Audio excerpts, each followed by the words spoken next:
Naalam magtanghal tayo sa Japan kasama si Tito Dolphy?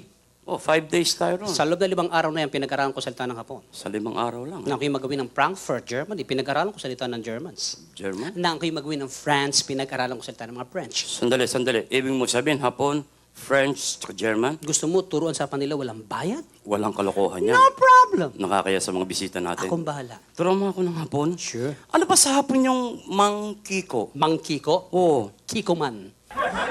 Sandali. Parang tinatarantado mo ko ito. Hapon ba yon?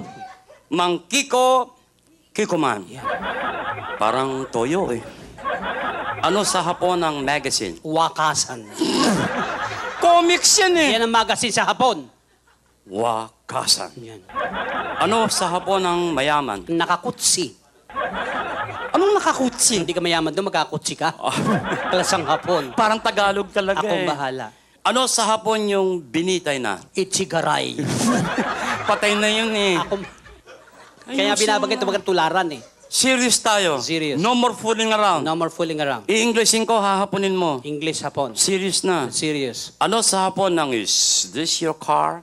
Is this your call? Ano sa Hapon yan? Oh, tumuto. Parang Tagalog talaga eh. Hapon, ang kulit eh. Ano sa Hapon ng is this my car? Is this my car? Ano sa Hapon yan? Oh, tukuto. Talagang tinatarantado mo ako, Sino no? ba nag-aral? Ikaw. O racket ko to. Isa pang English gagawing Hapon. Sure. Serious na. Serious. Ano sa Hapon ng is this your noodles? Is this your noodles? Ano sa Hapon yan? Mickey Moto? Sarado na yun eh. Ano sa Hapon ng kalbo? Bemboroko.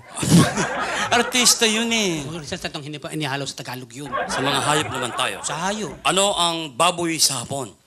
Baboy? Yan. Kamukha mo. Sige, tumawa kayo. Tataba din kayo, kala niyo. Anong baboy sa Hapon? Kamukha mo. Eh, gwapo. O, kamukha ko. Buiset!